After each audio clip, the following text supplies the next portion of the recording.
Chers collègues, ne reculons pas et donnons à toutes et tous l'ultime maîtrise sur sa propre existence. Ce texte sur la fin de vie, examiné 3 fois en commission et 2 fois en séance, avec 5 fois les mêmes objections, 5 fois les mêmes amendements d'entrave, défendus à l'identique des centaines de fois et rejetés avec patience mais lassitude des centaines de fois. Collègues, savez-vous pourquoi cela devient indécent de le faire une 6e fois avec près de 2000 amendements? Non, parce que pendant que nous délibérons, des patients agonisent dans des souffrances que rien n'apaise. Au même titre que le droit à l'avortement, le droit à l'aide à mourir n'oblige personne. Le patient est condamné, il sait qu'il va mourir. L'équipe soignante le sait également, mais rien ne peut soulager ces souffrances insupportables. La question n'est plus seulement médicale et comme dans notre République laïque, elle ne peut être religieuse, elle devient alors philosophique et éminemment politique,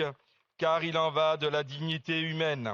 À qui appartient un corps condamné qui souffre, à la conscience qui l'anime ou à celles et ceux qui prétendent décider à sa place? Voilà l'enjeu. Affirmer que la loi actuelle répond à toutes les situations est faux et nous le savons. La loi Claeys-Leonetti de 2016 permet la sédation profonde et continue jusqu'au décès. Ce dispositif laisse au bord du chemin des patients qui ne sont pas en phase terminale, mais dont les souffrances réfractaires, elles, sont bien présentes. Ce texte, je le rappelle, n'obligera personne à quoi que ce soit. Pour bénéficier du droit à l'aide à mourir, il ne suffit pas de le souhaiter. 5 critères sont exigés, pas un parmi 5, mais bien les 5 en même temps.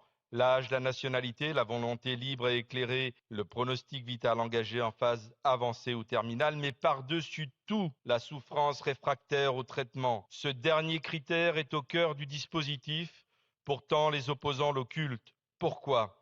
Quand tous les critères sont réunis, qui est prêt à imposer et à prolonger une atroce agonie sur un sujet aussi important? Induire les gens en erreur par des propos volontairement incomplets est indigne. Pour le groupe La France Insoumise, la seule question qui vaille est: à qui appartient le corps d'un être humain? Pour nous, la réponse est claire: à la conscience qui l'anime. Chacune et chacun doit pouvoir en disposer jusqu'à la dernière seconde, et c'est précisément ce que permet ce texte. Cette loi n'oblige personne à mourir, n'oblige personne à agir contre sa conscience, et n'oblige personne à renier ses croyances. Aucune morale, aucun jugement divin, aucun précepte ne permet à quiconque de s'approprier le corps des autres en les empêchant d'être libres, consentants et aidés. Cette loi est donc humaniste et laïque. Chers collègues, ne reculons pas et donnons à toutes et tous l'ultime maîtrise sur sa propre existence. Je vous remercie.